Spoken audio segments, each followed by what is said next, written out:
Assalamualaikum warahmatullahi wabarakatuh. Salam jumpa dengan Bu Yanti. Materi kali ini yang akan Ibu bahas adalah tentang struktur dan fungsi tumbuhan. Mari kita simak video pembelajarannya ya. Berbunga itu terdiri dari berbagai jenis dengan bentuk yang berbeda-beda. Tapi walaupun berbeda bentuk dan jenisnya, biasanya tumbuhan memiliki bagian-bagian yang sama, seperti akar, batang, daun, dan bunga. Nah, masing-masing bagian ini memiliki struktur dan fungsi tertentu. Tahu nggak sih bagaimana struktur dan fungsi bagian-bagian tersebut? Coba kamu amati tumbuhan di lingkungan sekitar kamu. Apakah ada kaitan antara struktur dan fungsinya? Nah, kita coba pelajari di bab berikut ini. Kehidupan di bumi itu tidak mungkin berlangsung tanpa adanya tumbuhan. Kita pasti perlu yang namanya tumbuhan dan pohon, karena kita butuh oksigen, betul? Kalau tanpa tumbuhan, tanpa pohon, bumi ini akan mati, kita pun tidak akan bisa hidup.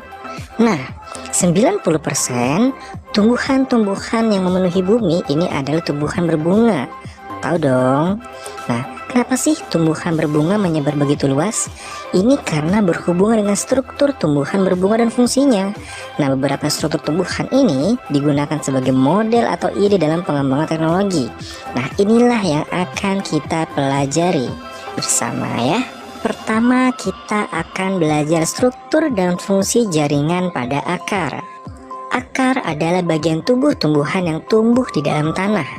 Pada beberapa tumbuhan seperti sawi, kacang kapri, mawar, rambutan, dan mangga memiliki sistem perakar dengan akar utama yang disebut akar tunggang. Nah, coba kamu lihat gambar berikut. Akar tunggang ini memiliki akar utama yang seperti ditunjukkan pada tanda panah. Ya, jadi akar tunggang ini memiliki akar utama yang tumbuh jauh ke dalam tanah dan memiliki cabang-cabang kecil yang menyebar ke berbagai arah. Oke, beda dengan akar serabut. Kalau akar serabut dia tidak memiliki akar utamanya. Akar serabut akan menjalar kemana-mana ya, seperti gandum, jagung, rerumputan, tebu, pohon pisang itu tidak memiliki akar utama.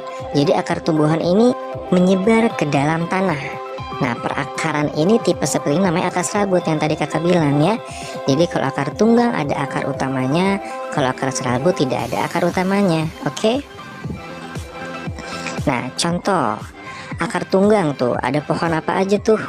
Nah, kalau ini, nah ini akar utamanya ya, pokoknya akar utama yang paling besar. Oke? Nah, terus nah ini juga akar utamanya, kemudian wortel pun sebagai ini akar utamanya ya. Nah, kita lanjut masuk pada bagian jaringan pada akar. Nah, kedua gambar ini adalah membedakan antara akar tumbuhan dikotil sama akar tumbuhan monokotil. Masih ingat ya perbedaan keduanya? Nah, ada jaringan akar, ada istilah yang namanya epidermis ya. Epidermis itu bagian terluar pada akar ya. Jadi lapisan terluar dari akar namanya epidermis. Kemudian ada korteks. Korteks ini adalah berfungsi sebagai tempat penyimpanan cadangan makanan, juga berfungsi sebagai ruang penyimpan udara. Ya, ada korteks, ada juga nama endodermis. Ya, lihat pada gambar endodermis di sebelah mana posisinya. Nah, endodermis ini adalah pengaturan jalannya air dan mineral dari korteks ke silinder pusat. Nah, silinder pusat itu apa aja sih kak? Silinder pusat ini terbagi menjadi dua ya. Ada yang namanya xilem, ada yang namanya phloem. Oke. Nah, kalau xilem ini adalah mengangkut air dan mineral dari akar menuju batang dan daun. Kalau phloem mengangkut makanan hasil fotosintesis dari daun ke seluruh akar ya. Jadi itu perbedaannya. Oke, jangan sampai ketuker ya. Nah, kemudian fungsi akar. Fungsi akar pertama membuat tumbuhan tegak, kemudian menyerap air dan garam, setelah itu menjaga kekompakan tanah, dan terakhir mengalami modifikasi. Maksudnya mengalami modifikasi di sini adalah akar bisa punya fungsi yang berbeda. Kayak contoh pohon beringin ya. Pohon beringin ini punya akar-akar gantung, di mana akar-akar ini fungsinya sebagai penyokong. Oke. Kemudian ada lagi Nah, ini dia pada tanaman mangrove.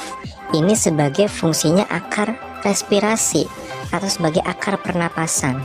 Jadi di sini si akar punya fungsi yang berbeda dari fungsi biasanya, gitu ya. Itu tentang akar. Sekarang kita akan belajar tentang struktur dan fungsi jaringan batang. Kalau tadi akar, sekarang kita akan belajar batangnya ya. Batang ini adalah sumbu utama tumbuhan ya. Nah, kita lihat gambar batang. Nah, ini adalah batang tumbuhan muda. Kalau lihat dari panah, nah ini namanya tunas apikal. Oke, tunas apikal ini adalah tunas utama yang berperan dalam pertumbuhan panjang tumbuhan.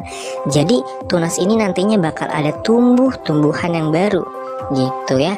Ini ujung batang atau tempat batang melakukan pembelahan. Oke, nah jadi tunas apikal ini sebagai pertumbuhan panjang tumbuhan ya. Jadi biar tumbuhannya nambah tinggi, nambah tinggi, nambah tinggi. Kemudian kalau ada tunas apikal, nah ini ada lagi yang namanya tunas lateral. Kalau tunas lateral ini adalah tunas yang nantinya akan tumbuh menjadi cabang ya. Jadi calon-calon cabang itu namanya tunas lateral ya. Nah, itu struktur batang secara umum. Sekarang kita akan masuk pada jaringan-jaringan pada batang kalau kita zoom ya. Nah, ini ada berbagai macam nih. Sama kayak akar, batang juga punya yang namanya epidermis ya. Nah, epidermis ini dapat membelah untuk mengimbangi pertumbuhan pada batang. Jadi kalau batang ini kan semakin lama semakin besar. Nah, epidermis yang posisinya ada di luar batang, dia lama-lama akan membelah, mengimbangi bentuk tubuh si batangnya. Kalau batang makin besar, maka epidermis akan menyesuaikan gitu. Ada epidermis, kemudian ada korteks, sama kayak akar ya. Ada korteks. Nah, kalau di sini korteks tempat pertukaran gas ya. Nah, kemudian ada xilem dan phloem. Nah, sama kayak akar kan? Kalau xilem, nah bedanya di akar sama di batang. Kalau di batang ini xilem dan phloemnya hidupnya berdampingan. Coba deh lihat gambar yang paling bawah, yang tanda panah ya. Xilem posisinya lebih di dalam, kalau phloem di bagian luarnya ya. Jadi ngafalinnya gitu, xilem dalam, phloem di luar. Oke. Jadi xilem posisinya ada yang lebih di dalam, kalau phloem bagian yang luarnya. Oke. Kemudian ada yang namanya empulur. Apa sih empulur itu? Empulur ini bagian batang paling dalam ya. Lihat gambar yang warna hijau. Nah, empulur itu bagian batang paling dalam ya. Oke, ada empulur. Nah, kita next. Nanti sisanya silakan baca sendiri di buku paket ya.